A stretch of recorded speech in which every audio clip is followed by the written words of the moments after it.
Yeah, g'day guys. It's me. I'm just going to explain my Murray River canoe trip. Just a bit of an intro video to lead into all the videos I've got. I'm going to put online hopefully. I paddled from Yarrawonga to the Murray Mouth, 2,000 kilometres.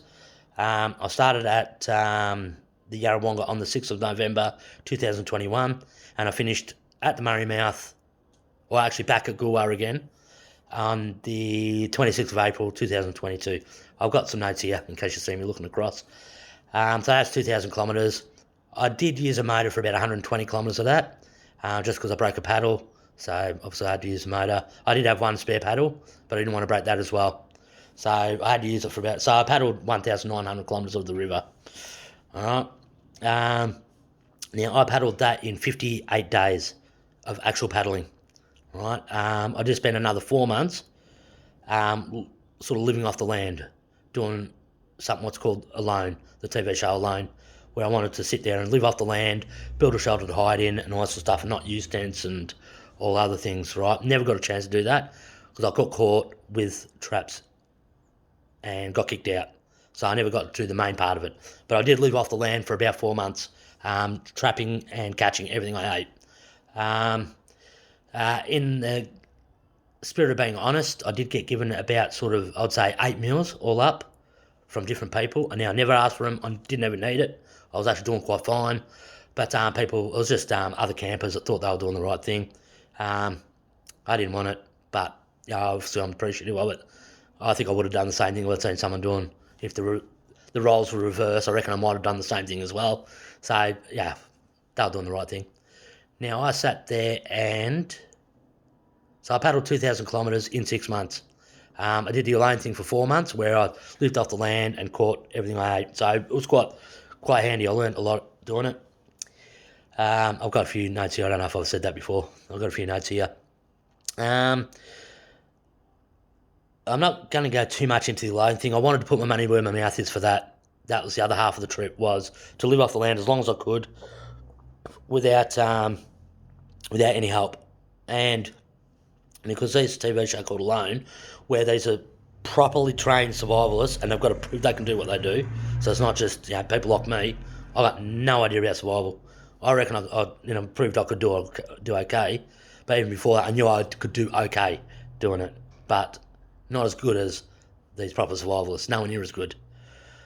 I sat there and wanted to put my money where my mouth is because some of these guys didn't even last 1 week. Mate, your survivalists, what? Yeah, these guys teach other people how to do it, and they only lasted a week. Like, nah, I'm gonna have a crack at this. So I put my money where my mouth is, and I think I did all right. I didn't do everything that they did because I never got a chance to, but yeah, I'm happy with what I did, and I'll have another crack at the other half of it later, which is building my own shelter and not staying in a tent on all those sort of full-on survival things.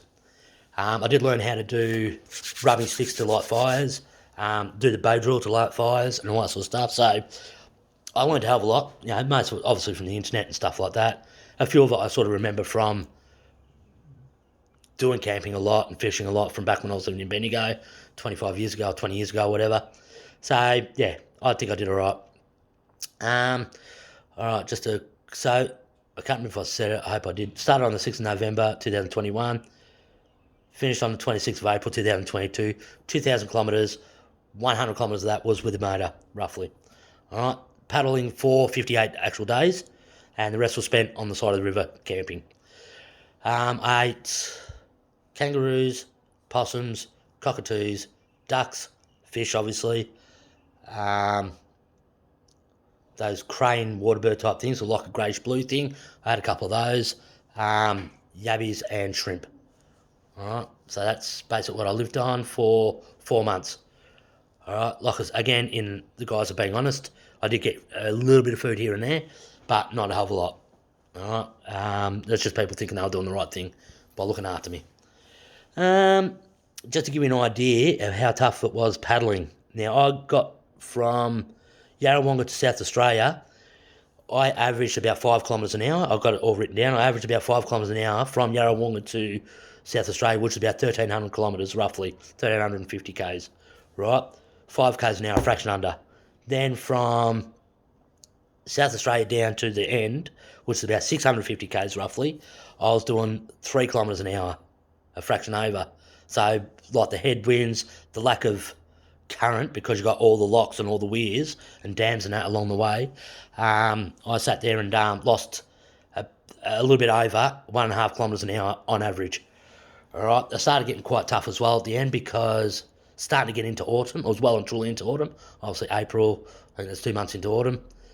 I sat there and started getting a whole lot of headwinds. Started to rain a lot more. I was starting to get quite a few days, just drizzly. I never had anything overly heavy, but it did start getting drizzly a bit and all that sort of stuff. And it started getting, just everything started getting wet. You know, I knew that was going to be the case.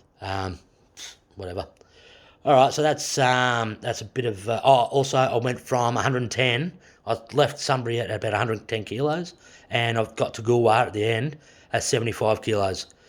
Now, while I was living off the land for 4 months, I sat there and ate pretty much every day. Very early on, I sat there and did do 4 days without eating once. Quite a few times, 2 days, a couple of days without eating, 1 or 2 days without eating. But then after that, I was eating every day. In fact, a couple of times a day sometimes. You know, if I caught 2 lots of things, I'd eat twice a day.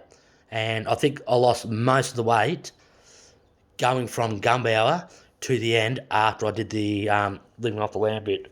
Because I got caught, I got kicked out, and I sat there and did the rundown. So I was only living on 2 tins of food a day. You know, sort of. So that, I mean, that's nowhere near enough to keep somebody going. And at 75 kilos, at my height, and BMI and all that sort of stuff, that's actually the weight I'm supposed to be at anyway. So, yeah, technically, I'm a little bit more big bone than most people, so it's probably supposed to be a little bit more than that. But going by the thing, it's supposed to be 75 kilos anyway, so I was never, ever underweight. I don't know if I would have ended up being underweight. Sorry, coffee. But I'm quite happy with how I did. I know I didn't go too often. I'm going to roll smoke while I'm talking. I know I didn't go too often without food. I ate really well. Alright, so that's that part of it done. That's the main bit done. I'll watch this over. Yeah, so I went from 110 down to 75 roughly. Alright, now I'll explain the video. So that's a trip, I think, explained very briefly. I sit there and going to explain the videos a bit. Now, I've got quite a lot of videos, quite a lot of hours worth of videos. I tried to keep them about a half hour each. No, I don't know.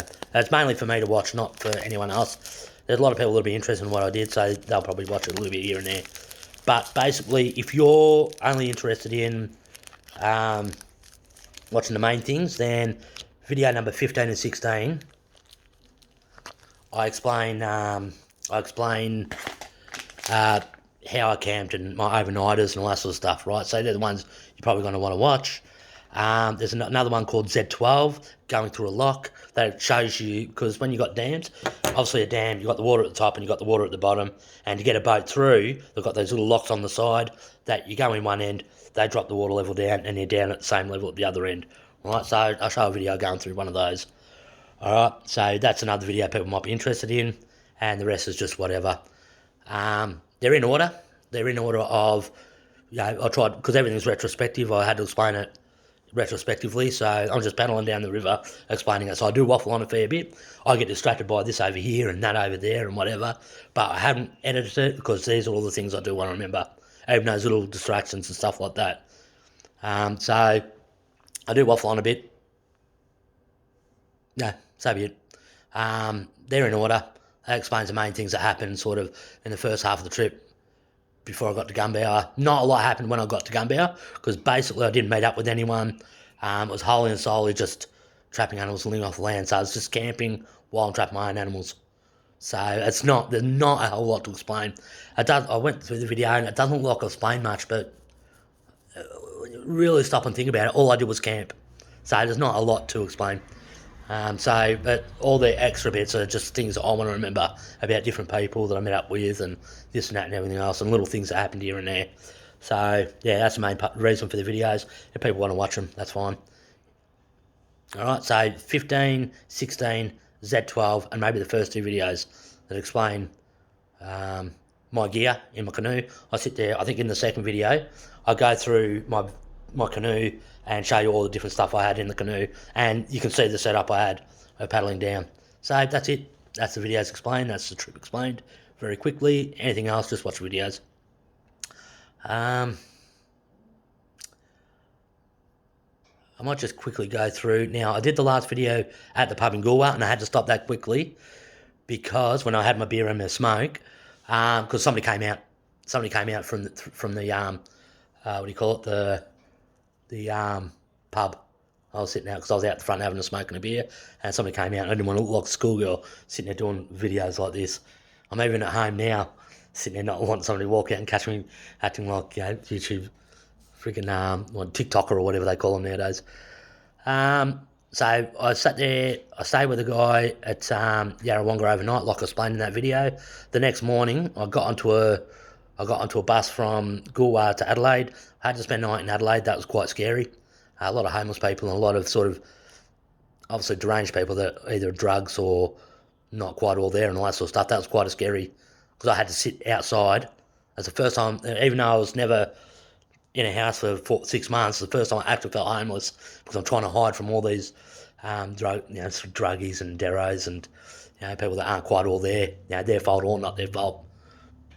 Not judging, sort of am a little bit, but not judging. Just it was quite scary. Scariest part of the trip, I'm telling you, being in Adelaide overnight.